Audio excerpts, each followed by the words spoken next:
Guys, मैं अंकुर सिंह और आप देख रहे हैं गाइडमेंट। दोस्तों, हम लोगों ने पिछले लेक्चर में पढ़ा था कि रेशनल नंबर क्या होता है, फिर उसके टाइप्स कितने होते हैं। एक्चुअली रेशनल नंबर के दो टाइप्स होते हैं, एक होता है टर्मिनेटिंग, एक होता है नॉन टर्मिनेटिंग। ये सब हमने पढ़ लिया है और हमने कुछ क्वेश्चंस भी किए थे। तो वैसे आज हमारा जो टॉपिक है वो टॉपिक इरेशनल नंबर। लेकिन मैंने आपको जो मेथड बताया था पिछले उसमें टॉपिक में, जब मैं उससे एक सिंपल मेथड बता सकता हूँ। वो मेथड क्या है, जैसे मैंने ये नोट करके रखा हुआ है। जैसे क्वेश्चन है 0.001 का बार, जैसे ठीक है लिख दिया हमने 0.001 का बार। मैंने आपको पिछले लेक्चर के अकॉर्डिंग बताया था कि मान लीजिए पहले स्टेप में लिख दीजिए x इक्वल टू 0.001001, बस ऐसे कर दीजिए आप।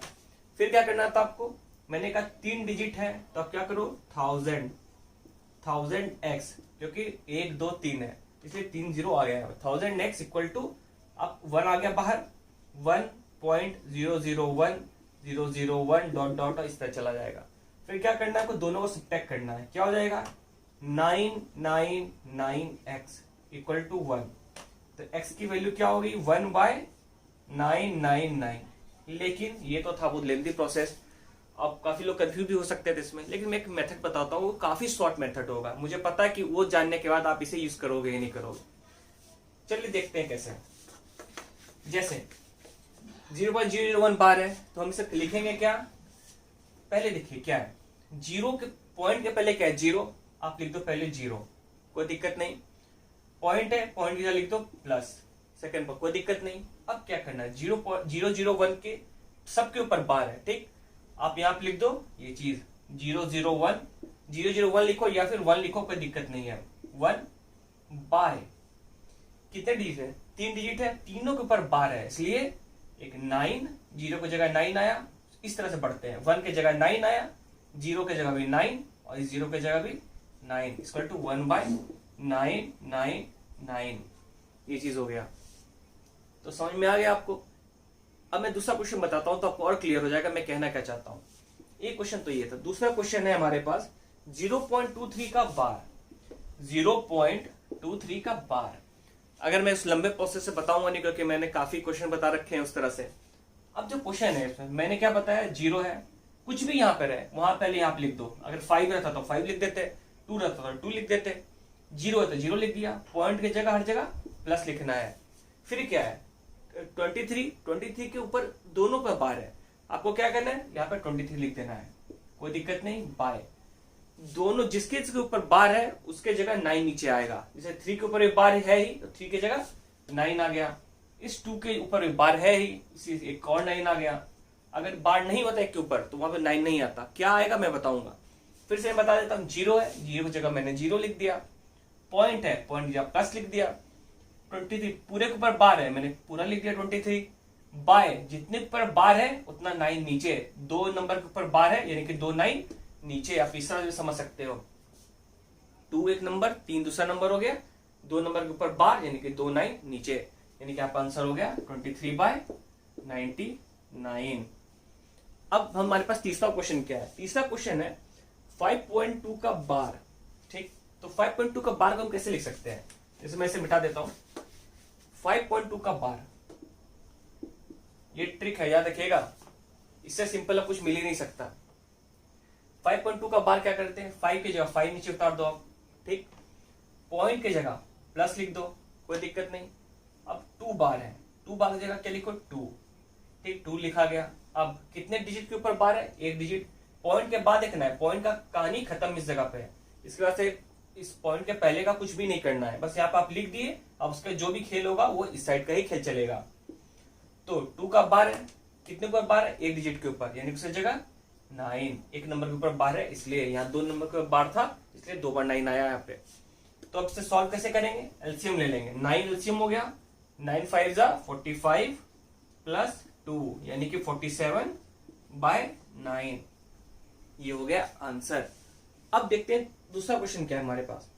तो हमारा दूसरा क्वेश्चन है 0.32 का बार। जैसे मैं इसे रिप कर देता हूं, 0.32 का बार, 0.32 का बार, लेकिन इसका जो बार है वो है सिर्फ 2 के ऊपर। अब आपको करना क्या है, जैसा मैंने बताया है, 0 अगर है यहाँ पे 0 लिख दो, कोई दिक्कत नहीं। जैसे 5 तो 5 लिख दिया हमने। पॉइंट या क्या आएगा प्लस, फिर टू के ऊपर बार है। आप जो भी यहाँ पे पहले आप लिख दो, इसमें सिर्फ एक ही ऊपर बार है, 2 के ऊपर बार। अच्छा से ध्यान देना आप लोग, 32 का 32 यहाँ पे हो जाएगा, लेकिन हम माइनस करेंगे जिसके ऊपर बार नहीं है। ये 3 के ऊपर बार नहीं है, क्या लिखोगे 3 माइनस 3 डिवाइडेड बाय, आपने क्या किया, 0 था, 0 का 0 लिख दिया, फिर पॉइंट था, पॉइंट की जगह प्लस लिख दिया, फिर 32 के ऊपर सिर्फ 2 के ऊपर बार है, 32 में सिर्फ पूरा 32 लिख दिया, सब्ट्रैक्ट कर दिया उस नंबर को जिसके ऊपर बार नहीं है। ऐसा सब में करेंगे जिसमें भी इस टाइप का केस होगा। दो तरह के तो केस ही हो सकते हैं, एक सबके ऊपर बार होगा और सबके ऊपर बार नहीं होगा। सबके ऊपर बार हो उसे कहेंगे प्योर, और जो सबके ऊपर बार नहीं हुआ तो उसको कहेंगे मिक्स्ड। तो 0 प्लस 32 माइनस 3 बाय, अब देखो यहाँ पे खेल क्या होता है, कितने के ऊपर बार है, एक के ऊपर सिर्फ 2 के ऊपर बार है, सिर्फ 2 9, एक मतलब सिर्फ 2 के ऊपर बार है इसलिए एक डिजिट के ऊपर 9, लेकिन पॉइंट के बाद तो 2 डिजिट है, एक डिजिट ये भी है, तो इसके जगह इसको बार नहीं है, इसके जगह इसलिए 0, यानी क्या हो गया 0 प्लस 29 बाय 90। किसी को उम्मीद है कोई प्रॉब्लम तो नहीं होनी चाहिए। अब हम चलते हैं नेक्स्ट क्वेश्चन की ओर। हमारे पास नेक्स्ट क्वेश्चन है 0.123 का बार, 0.123 का बार, 3 के ऊपर सिर्फ बार है। करना क्या है, 0 की जगह 0 लिखेंगे, पॉइंट की जगह प्लस लिखेंगे, 1 2 3 का बार है, ठीक है। मैंने क्या बताया था, जो भी है 32 की जगह 32 लिखा जाएगा, उसी तरह 1 2 3 की जगह 1 2 3 लिखा जाएगा। फिर क्या करना है, बार नहीं है इसके ऊपर, माइनस करना है, माइनस करके क्या लिखना है, जिसके ऊपर बार नहीं है, जिसके 3 के ऊपर बार नहीं था हमने 3 लिख दिया, 1 2 पर बार नहीं है तो हम 1 2 लिखेंगे, माइनस 1 2 डिवाइडेड बाय। अब क्या करना है, कितने के ऊपर बार है, सिर्फ एक डिजिट के ऊपर बार है, हम 1 लिख दिए 9, और कितने के ऊपर बार नहीं है, 1 2 डिजिट के ऊपर बार नहीं है तो 2 0 यहाँ आ जाएगा, यानी क्या हो गया 111 बाय 900 आंसर। अब हमारे पास नेक्स्ट क्वेश्चन क्या है, 4.32 का बार, ठीक, मैं यहां लिख देता हूं 4.32 का बार है, 4.32 का बार 2 के ऊपर सिर्फ है। अब करना क्या है, इसमें 4 के जगह 4 उतर गया, पॉइंट के जगह प्लस आ गया, और 32 बार की जगह क्या करेंगे हम, 32 लिखाएगा। उसके बाद सब्ट्रैक्ट क्या करेंगे, 3 को, क्योंकि 3 के ऊपर बार नहीं है, बाय कितने डिजिट है के ऊपर बार है, एक डिजिट के ऊपर सिर्फ बार है 2 के ऊपर, यानी कि 1 9, और कितने के ऊपर बार नहीं है, एक डिजिट के ऊपर बार नहीं है, पॉइंट के बाद देखना है इस चीज को, उसके लगा जाए 0 आ गया, तो हुआ क्या, ये 4 प्लस 29 बाय 90, एलसीएम ले लो, 360 और 29 389 बाय 90 आंसर। ये हो गया आंसर। अब लोग पूछेंगे कि वो आया कहां से, दरअसल वो वहीं से आया जिस यहाँ पे मैंने पिछले लेक्चर में छोड़ा था, मीन्स लाइक वो तो सबसे बेसिक तरीका था जानने का। ये एक ट्रिक है, अगर आप बोलोगे इसका भी थ्योरम निकालो, इसका फॉर्मूला डिराइव करो कहाँ से आएगा, तो वो बहुत सिंपल सा है, लेकिन आपको जानने की जरूरत नहीं है, क्योंकि मैंने जो बताया था उसी का ही एक रूप है, ठीक है, उसी को डिराइव करके ये चीज आया गया है। तो बस आपको करना क्या है, जैसे नेक्स्ट क्वेश्चन है, मान लीजिए 2.80 में 0 के ऊपर बार है, ठीक, सॉरी 81 मान देते, चलिए कर लिए, कोई दिक्कत नहीं, 2.81 का बार है, तो आप क्या करोगे, 2 प्लस 2 की जगह 2 लिखाएगा, प्लस 81, ठीक, माइनस 8 बाय 1 के ऊपर बार है 1, और 8 के ऊपर बार नहीं है इसलिए 0, यानी कि 2 प्लस 81 माइनस 8 क्या हो गया 73 बाय 90। अब इसको एलसीएम लेके सॉल्व कर दो, वो हो गया आपका आंसर। चलिए, ये तो था कुछ ट्रिक्स। अब चलते हैं हमारे मेन कॉन्सेप्ट जो है इरेशनल नंबर। हम लोगों ने पढ़ा था कि इरेशनल नंबर दो तरह के होते हैं, एक होता है टर्मिनेटिंग, दूसरा टाइप होता है नॉन टर्मिनेटिंग। मैं पूरा नाम बोलूं, एक होता है टर्मिनेटिंग एंड फाइनाइट, दूसरा नॉन टर्मिनेटिंग एंड रिकरिंग। चलिए लिख लेते हैं। रेशनल नंबर हो गए दो तरह के, एक हो गए टर्मिनेटिंग एंड फाइनाइट, ठीक, दूसरा हो गया नॉन टर्मिनेटिंग एंड रिकरिंग। लेकिन आपको मैं एग्जांपल पूछूं तो आप क्या बोलोगे, टर्मिनेटिंग एग्जांपल हो गया 0.85, ठीक, 0.20, 0.30, कुछ भी आप बोल दोगे। क्योंकि ये टर्मिनेट भी करे, एंड भी हो रही है और फाइनाइट भी है। अगर मैं आपको बोल दूं नॉन टर्मिनेटिंग की, नॉन टर्मिनेटिंग क्या हो गया? नॉन टर्मिनेटिंग हो गया आपका 0 point and recurring 0.20202020 dot dot dot. या फिर एक और एग्जांपल मैं बोल दूं 0.333333 डॉट डॉट डॉट डॉट। तो ये चीज हो गया। लेकिन मैं आपसे पूछ दूं अगर अब कि मैं 0.20 200 200 240 डॉट डॉट डॉट, फिर क्या करोगे आप? आपने तो पढ़ा ही नहीं है। आपने पढ़ा या तो इस टाइप के होते हैं या इस टाइप के होते हैं जो रिकर कर रहे हो। रिकर का मतलब होता है रिपीट। तो लेकिन यहाँ पे तो रिपीट कर ही नहीं रही कोई चीज। एक बार 2 0 है, एक बार 1 0 है, फिर 2 0 है, फिर 3 0, फिर 4 0, 5 6 7 8 0, इतने हैं। उसे क्या कहेंगे? जब इस टाइप का कॉन्सेप्ट आता है तो उसका नाम होता है इरेशनल नंबर। क्या हो गया? इरेशनल नंबर के 2 तरह। और जब नया चीज आ गया तो उसे हम इरेशनल नंबर रख सकते नहीं है, क्योंकि टाइप हो गया तीसरा ये। तो उस टाइप को कहते हैं हम लोग इरेशनल नंबर। जैसे एग्जाम्पल में अगर आपको दूं, तो एग्जाम्पल देने से पहले मैं आपको क्वेश्चन जब कराऊंगा तो एग्जाम्पल खुद खुद आपको समझ में आ जाएगा। वैसे आपको क्वेश्चंस तो बहुत तरह के मिलेंगे कि प्रूफ करो कि इरेशनल नंबर है, फिर आपको बोला जाएगा कि नंबर लाइन को रिप्रेजेंट करो। तो खैर नंबर लाइन वाला तो एक काइंड ऑफ वो ज्योमेट्रिकल पार्ट में आ गया। तो बढ़ते हैं हम आगे। तो मैं आगे बढ़ने से पहले आपको रेशनल नंबर और इरेशनल नंबर का डेफिनेशन बता देता हूँ। मैंने पिछले लेक्चर में रेशनल नंबर का डेफिनेशन नहीं बताया था, आप याद करोगे। मैंने समझाया रेशनल नंबर होता क्या है, आप डेफिनेशन खुद बना लिए थे।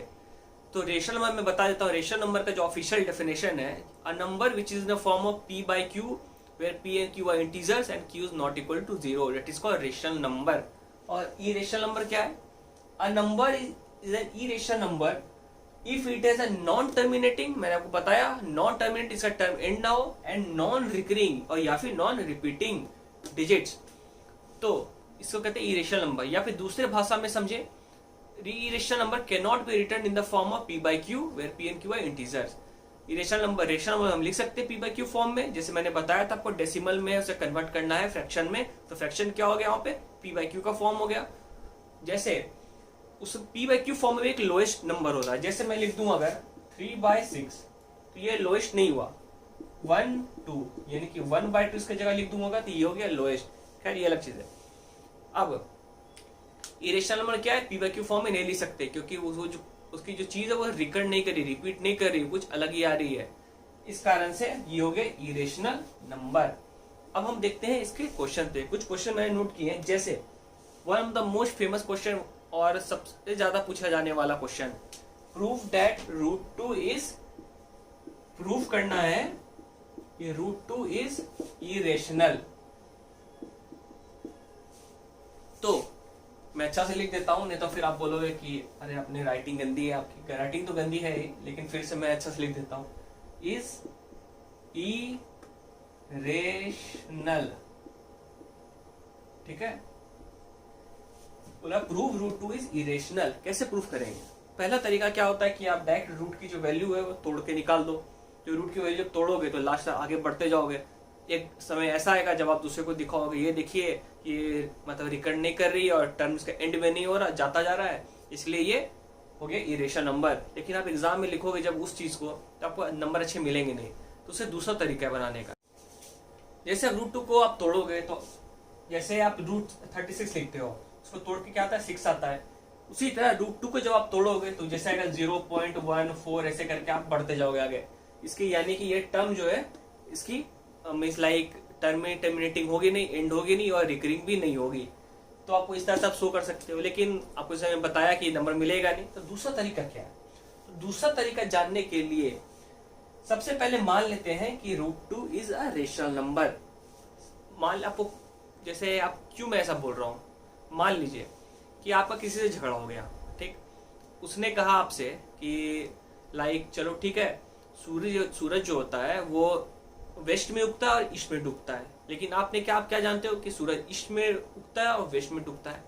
आप बोलोगे कि ठीक है कोई बात नहीं, हम कल देखें। और उस समय दोपहर हो रहा था, यानी कि सूरज था बीच में था, जिस समय आप दोनों के बीच बहस हो रहा था किसी लोग से। आपने कहा चलो ठीक है मैं मान लिया तुम्हारी बात, मैं कल देखता हूँ। तो उसके थ्योरी के अनुसार आप भी मान गए उसको बताने के लिए कि हाँ चलो ठीक है, तुमने कहा कि वेस्ट में उगता है ईस्ट में डूबता है, कल हम देखेंगे। अगला दिन आपने देखा कि सूरज जो है वो ईस्ट से उगा और वेस्ट की तरफ जाके डूब गया, तो वो आदमी क्या बोलेगा, अरे हाँ तुम सही थे, क्योंकि हमारा जो मानना था वो गलत निकला। उसी तरह हम पहले मान लेते हैं कि ये रेशनल नंबर है, अगर ये गलत प्रूफ नहीं हो पाया तो हम मान लेंगे कि वो हमारा अजम्पशन गलत था, तो यानी कि उल्टा होगा, यानी कि इरेशनल नंबर होगा। उसी तरह √2 मान लेते √2 is a late us assume √2 is a rational number. अब करना क्या, रेशनल नंबर को हम कैसे क्या होता है, रेशनल नंबर होता है जो p/q के फॉर्म में हो और वो लोएस्ट में से डिविजिबल में हो, उस तरह से आप मान के लिखो, मैंने आपको बताया था। √2 इक्वल टू मान लेते हैं p/q, यानी कि लोएस्ट में है, यानी कि कोई कॉमन फैक्टर भी है नहीं इसमें। आपको करना क्या है, स्क्वायर कर देते हैं, तो √2 का स्क्वायर क्या हो गया 2, ठीक। उसके बाद दो इस साइड स्क्वायर होगा, इस साइड हुआ तो p का स्क्वायर बाय q का स्क्वायर, सिंपल टर्म में रूट इधर चला गया, स्क्वायर हो गया। आप क्या लिख सकते हो, p square equal to 2q square. अब इस जगह से चीजें इंटरेस्टिंग हो जाएगी। कैसे, हमारे पास जो टर्म आया हुआ है p square equal to 2q square, तो p square equal to 2q square में p स्क्वायर को हम मान लेते हैं इवन। ऐसा क्यों हमने माना, p तो स्क्वायर तो ऑड भी हो सकता है, एक्चुअली 2q स्क्वायर है वो हमेशा ही इवन होगा। तो जैसे q की वैल्यू अब 3 लोगे, 3 का स्क्वायर हो गया 9, 9 2 18 हो गया, q की वैल्यू 2 लोगे, 2 2 4, 4 2 8। आप कुछ भी लो वैल्यू, 2 की स्क्वायर हमेशा ही इवन नंबर आएगी। तो p स्क्वायर क्या, वो इवन भी आ सकती है, ऑड भी आ सकती है। इवन कब आएगी, जब p की वैल्यू 2 रखो तो 2 का स्क्वायर 4 हो गया। ऑड कब आएगी, जब 7 रखो, 7 का स्क्वायर 49 हो गया। यानी कि जब हम लिख रहे हैं p square equal to 2q square, यानी कि दो केस है, या तो p इवन होगा या ऑड होगा। अगर p हमने ऑड माना तो क्वेश्चन यहीं पे खत्म हो गया, गलत हो गया हमारा, कि 2q स्क्वायर है, ये तो हमेशा इवन है, तो इवन इक्वल टू ऑड कभी हो ही नहीं सकता, इवन इक्वल टू इवन ही होगा। चलिए अब हम और बढ़ जाते हैं, मान लीजिए चलो p इवन ही है, ऑड नहीं है। आपको फिर से समझा दूं मैंने क्या बोला, q 2 की स्क्वायर हमेशा ही इवन होगा, क्योंकि q का कुछ भी वैल्यू आप पुट करो, जैसे 2 पुट करो तो 2 का स्क्वायर 4, 4 2 8, 8 इवन नंबर है। मान लीजिए 3 पुट किया आपने, 3 का स्क्वायर 9, 9 2 18, यानी क्या हो गया, ये भी इवन हो गया। अब p स्क्वायर का क्या है, तो मैंने बोला आपको 2 पुट करना, 2 का स्क्वायर 4 इवन हो गया, 3 पुट किया आपने, 3 का स्क्वायर 9 ऑड हो गया। तो कभी भी ऑड इक्वल टू इवन हो ही नहीं सकता, इसलिए हमने मान लिया कि चलो p जो है p स्क्वायर इवन ही है। तो फिर क्या हो गया, इवन मानने के लिए हम मान लेते हैं p इक्वल टू 2m मान लिया हमने, क्योंकि इसको हमें इवन माना है हमने। m की वैल्यू 2 पुट करो, 2 2 4, m की वैल्यू 3 पुट करो, 3 2 6, यानी कि इवन हो गया। मान लिया हमने इवन है, कैसे मान लिया आपको मैंने बताया, तो p इक्वल टू 2m है, यानी कि p इवन का टर्म लिख दिया इस जगह पे मान करके। तो क्या हो गया 2m का स्क्वायर। क्यों लिखा हमने 2m है, फिर बता देता हूँ। हमने मान लिया कि p इवन है, और इवन जब भी है तो उसकी जगह यही लिखा जाता है 2m 2n 2p 2k। ये हो गया इवन को दर्शाने का तरीका। जब भी आपसे, जैसे मैंने पढ़ाया था, अच्छा आपको तो नहीं पढ़ाया था, 11 तक पढ़ाया था कि 2n पाई लिखते हैं, तो 2n पाई मतलब क्या हो गया, वो इवन डिजिट हो गया। उसी तरह ये हो गया इवन। इवन का रिप्रेजेंटेशन करना हो तो इस तरह लिखते हैं, 2m 2n 2k, कुछ भी कर सकते हो। हमने p को मान लिया इवन, इसलिए रिप्रेजेंट ऐसे कर दिया 2m से। क्या हो गया, 2m पे स्क्वायर इक्वल टू 2q का स्क्वायर। क्या हो गया 4m square equal to 2q square. एक टू कैंसिल, यानी कि 2m square equal to q square. यानी कि m स्क्वायर और q स्क्वायर में एक कॉमन फैक्टर है, वो क्या है, एक ये है 2। लेकिन मैंने आपको क्या बताया था, जब p/q फॉर्म में है तो कोई कॉमन फैक्टर नहीं है उसमें, यानी कि ये हमारा कॉन्ट्रडिक्ट कर रहा है उस चीज को, इसलिए ये रेशनल नंबर नहीं, ये इरेशनल नंबर है। आपको लिखना कैसे है, आपको लिखना इस तरह है, अगर आपको नोट करना है आप नोट कर लो, मैं बोल रहा हूं। Let us assume that √2 is a rational number, ठीक। उसके सेकंड स्टेप लिखना है आपको। Now squaring both the side we get 2 equal to p square by q square. Now as we know that 2q square is always a even number and p square can be even or either odd, but p square we cannot take p square as odd number because odd can never be equal to even number. So let us assume that p square is an even number, and for the representation of any even number we need to take p equal to 2m or 2n or 2k, anything like that you can write. उसके बाद लिखना है कि 2m का whole square equal to 2q का whole square. उसके आप ये वाला कैलकुलेशन यहाँ तक दिखा देना। उसके बाद आप लिखना कि we can now see that it has a common factor that is 2, so but as we know that means it contradicts what we have assumed, that's why it is not a rational number, it is a irrational number. इतना लिख दोगे आपको पूरे marks मिल जाएंगे। Next है question, मान लो √3 को आपको पुट करना है। क्या करना है, फिर से करना है कि √3 को मान लिया कि चलो वो एक रेशनल नंबर है। फिर करना क्या है, √3 इक्वल टू p/q, फिर 3 इक्वल टू p²/q²।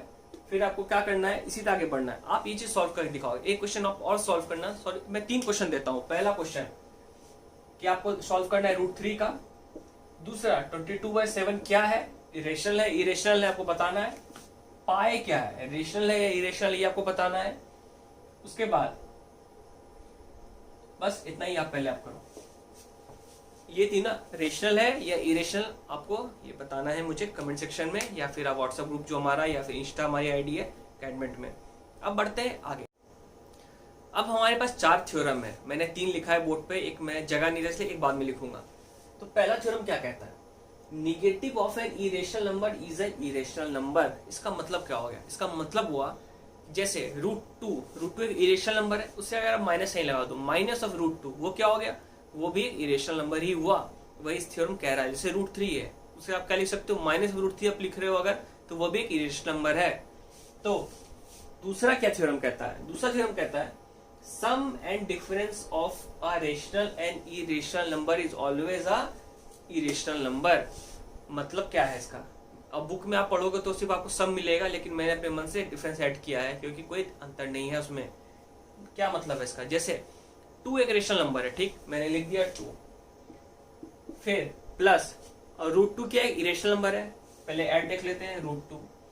आप क्या लिखोगे कि 2 + √2 जो है ये हो गया इरेशनल नंबर। क्यों, क्योंकि आप इसे लिख ही नहीं सकते मतलब p/q के फॉर्म में। जैसे आपके पास 2 है और इरेशनल नंबर है मान लो 3, आप कैसे लिखोगे इसे p/q फॉर्म में, जैसे आप होगा क्या 2 + √3 की जगह क्या हो गया 1.732 ...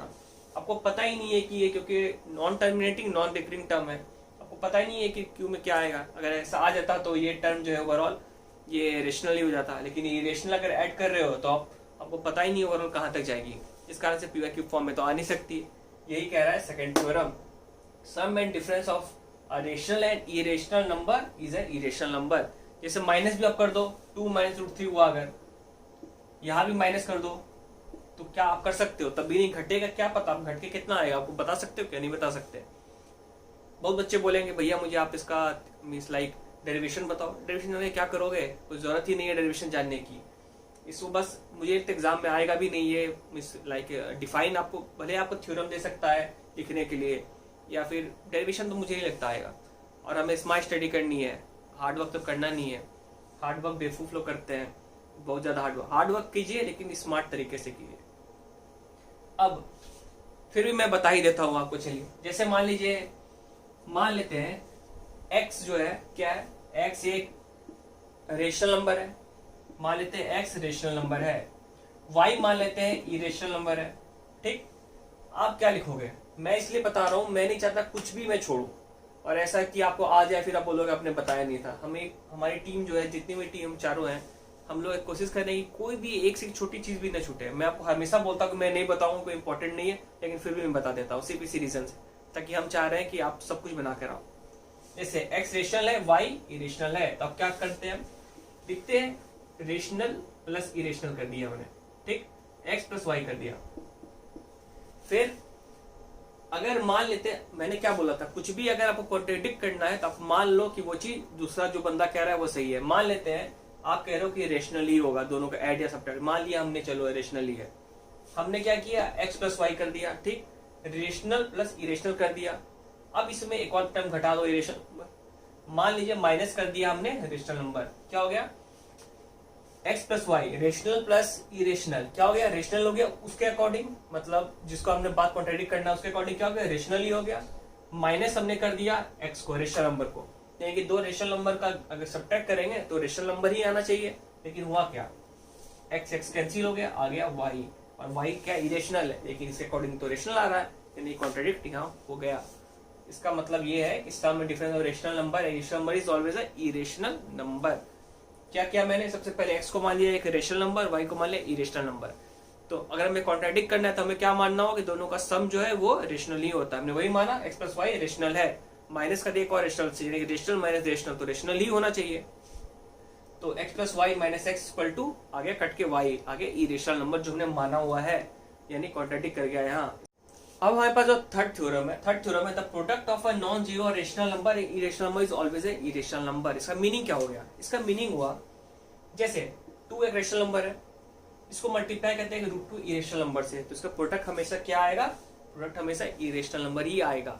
अगर आपको प्रूफ करना है कि कैसे, तो मान लेते हैं कि rational into irrational is rational, contradict तो यही मान सकते हैं। मान लेते हैं x क्या है, रेशनल नंबर है, y के इरेशनल नंबर है। अब फिर क्या करेंगे, मान लेते हैं मल्टीप्लाई कर दिया हमने x इंटू वाई, हमारा कॉन्ट्राडिक्शन के अनुसार तो ये रेशनल नंबर ही होना चाहिए। चलिए मान लिया ये रेशनल नंबर है, फिर क्या करना है हमें, मान लिया हम डिवाइड कर देते हैं कोई भी रेशनल नंबर से, यानी कि रेशनल नंबर कॉन्ट्राडिक्ट के अनुसार डिवाइड रेशनल नंबर, तो क्या हो गया, रेशनल नंबर ही आना चाहिए, लेकिन क्या हो गया, ये तो ये आ गया इरेशनल नंबर, ने कॉन्ट्राडिक्शन फेल कर गई। यानी कि थ्योरम हमारा ये है the product of a non zero rational number है, irrational number is an irrational number ही होगा, रेशनल नंबर नहीं होगा। अब चलते हैं अंतिम थ्योरम पे। अंतिम थ्योरम क्या कहता है, द सम प्रोडक्ट, उसके बाद difference and quotient of 2 irrational number need not be N irrational number. इसका मीनिंग क्या है, मान लेते हैं 2 इरेशनल नंबर है, तो जोड़ने के 2 इरेशनल नंबर को जब जोड़ेंगे या घटाएंगे या डिवाइड करेंगे या मल्टीप्लाई करेंगे तो हमेशा इरेशनल नंबर ही दे, बहुत कुछ समय वो रेशनल नंबर भी देते हैं। जैसे √12 इंटू √3, दोनों रेशनल नंबर है, इरेशनल नंबर सॉरी, तो क्या हो गया √36, यानी कि क्या हो गया इसका आंसर, इसका आंसर हो गया 6। ये हो गई आपकी रेशनल नंबर, 2 इरेशनल नंबर का प्रोडक्ट हो गया तो आ गई रेशनल नंबर।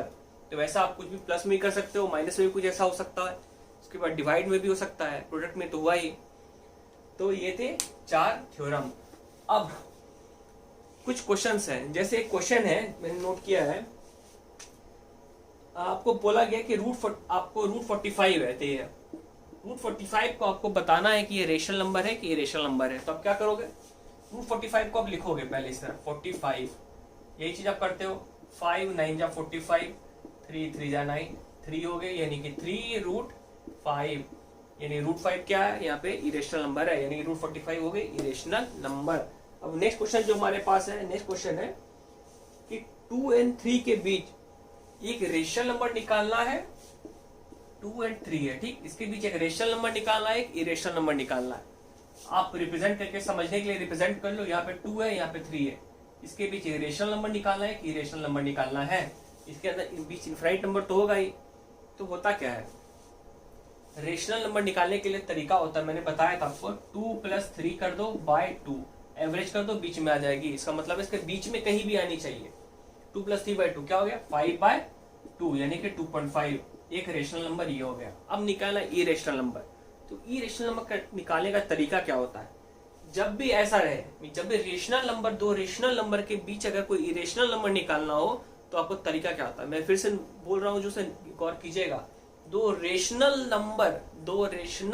नंबर के बीच अगर रेशनल नंबर निकालना हो तो उसका तरीका होता है √a इंटू √b करते हैं। तो √a की जगह क्या हो गया, √2 मल्टीप्लाई बाय √3, यानी कि √6। तो आप गौर कीजिए एक बात कि √6 की जो वैल्यू है वो भी इन दोनों के बीच ही आएगी, यही चीज है। एक हो गई 2 + 3 बाय 2 एवरेज, और एक हो गई √2 इंटू √3 इक्वल टू √6। कब, जब ये दोनों रेशनल हो तब। और अगर रेशनल नहीं हो तो जरूरत नहीं है करने की, क्योंकि उसका क्या तरीका मैं बताता हूँ। जो हमारा नेक्स्ट क्वेश्चन है, मैं यहाँ से मिटा देता हूँ, हमारा जो नेक्स्ट क्वेश्चन है हमारे पास 0.12 एंड 0.13, इसके बीच 0.12 एंड 0.13, इसके बीच 2 हमें निकालना है इरेशनल नंबर। तो कैसे निकालेंगे, मैं आपको बोल रहा हूँ, इसे पॉइंट अप कर लो पुट। मान लो 0.12 यहाँ हो गया, 0.13 यहाँ हो गया, क्यों, 0.13 तो अधिक है, बड़ा है, 0.12 से आगे ही होगा, बीच में फिर से इनफाइनाइट नंबर पॉसिबल है। तो आपको निकालना है दो इरेशनल नंबर इसके बीच में। इरेशनल नंबर क्या हो गया आपके, आप लिख सकते हो 0.1211001001000 इस तरह करके बढ़ते जाएगा, क्योंकि non terminating and non repeating. तो यही हो गया 0.121 यानी कि 0.12 से बड़ा हो गया, 121 आ गया यानी कि इससे स्लाइटली बड़ा हो गया और इन दोनों के बीच आ गया। एक नंबर तो ये हो गया। दूसरा नंबर क्या हो सकता है 0.1220010020000। पहले क्या होगा 0.121 मैंने यहाँ लिया, फिर 0.122 इस जगह आ गया। कुछ भी ले सकते 0.123 ले सकते, 0.124 ले सकते हो, सॉरी 1 हाँ बिल्कुल ले सकते हो। उसके बाद ये हो गए दो क्वेश्चन इसके, और एक क्वेश्चन मैं आपको बताता हूं। क्वेश्चन है, चलिए इस जगह सेटअप करते हैं। क्वेश्चन है 0.232323 बड़ा लिख देता हूं 0.23233233 dot dot dot and 0.25255525 dot dot dot.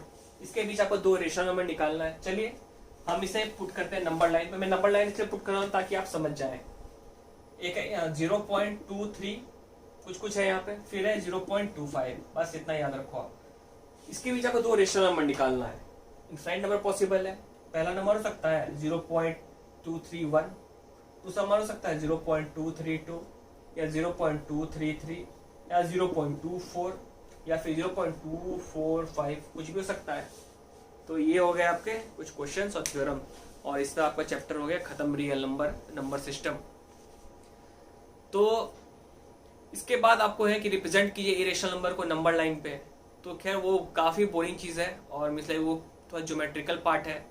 तो मैं देखूंगा अगर मुझे टाइम मिला और मैं आगे चैप्टर में कंप्लीट कर लिया तो मैं उसे जरूर बताऊंगा एक बार। नेक्स्ट लेक्चर आप बताओ कमेंट करके कि मैं क्या पढ़ाऊँ। अगर क्लास 10th वाला अपना बताना, 9th वाला आपने बताना। हो सकता है कि मैं ट्यूब स्टार्ट कर दूँ क्लास 10th की, या फिर हो सकता है मैं लीनियर इक्विटीज पढ़ा दूँ ताकि क्वाड्रेटिक क्वेश्चन में जो वर्ड प्रॉब्लम्स है वो उससे क्लियर हो जाए। तो आप प्लीज़ बता दो कि कमेंट करके मैं क्या पढ़ाऊँ। तो अगर आपको मेरी पढ़ाई पसंद आया तो इसे लाइक करें, इसे चैनल पर नए तो सब्सक्राइब करें और इसे शेयर करें भी। Thank you.